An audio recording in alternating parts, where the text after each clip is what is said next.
1 Kings 19, Revenge from Jezebel. Ahab reported to Jezebel everything that Elijah had done, including the massacre of the prophets. Jezebel immediately sent a messenger to Elijah with her threat. "The gods will get you for this, and I'll get even with you. By this time tomorrow, you'll be as dead as any one of those prophets." When Elijah saw how things were, he ran for dear life to Beersheba, far in the south of Judah. He left his young servant there, and he went on into the desert another day's journey. He came to a lone broom bush and collapsed in its shade, wanting in the worst way to be done with it all, just to die. "Enough of this, God. Take my life. I am ready to join my ancestors in the grave." Exhausted, he fell asleep under the lone broom bush. Suddenly, an angel shook him awake and said, "Get up and eat." He looked around, and to his surprise, right by his head were a loaf of bread baked on some coals and a jug of water. He ate the meal and he went back to sleep. The angel of God came back, shook him awake again, and said, "Get up and eat some more. You have got a long journey ahead of you." He got up, ate and drank his fill, and set out. Nourished by that meal, he walked 40 days and nights, all the way to the mountain of God, to Horeb. When he got there, he crawled into a cave and went to sleep. Then the word of God came to him. "So, Elijah, what are you doing here?" "I have been working my heart out for the God of the angel armies," said Elijah. "The people of Israel have abandoned your covenant, destroyed the places of worship, and murdered your prophets. I'm the only one left, and now they're trying to kill me."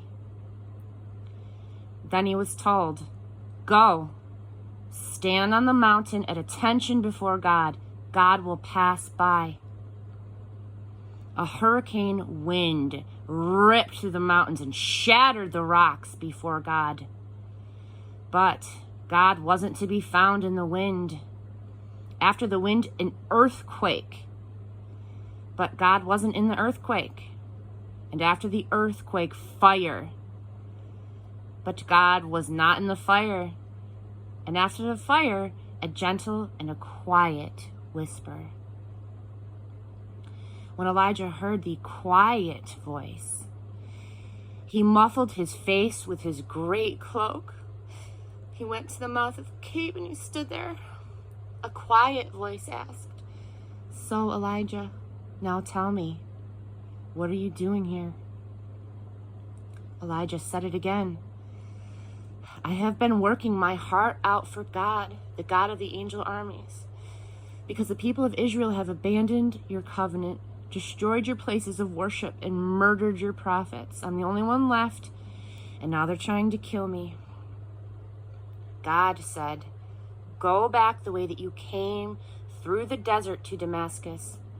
When you get there, anoint Hazael and make him king over Aram.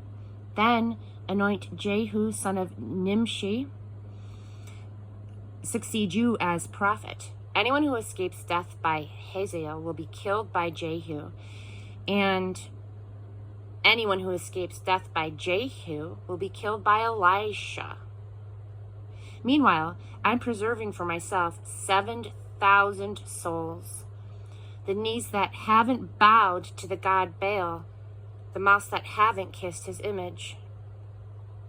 Elijah went straight out and found Elisha, son of Shaphat, in a field where there were 12 pairs of yoked oxen at work plowing.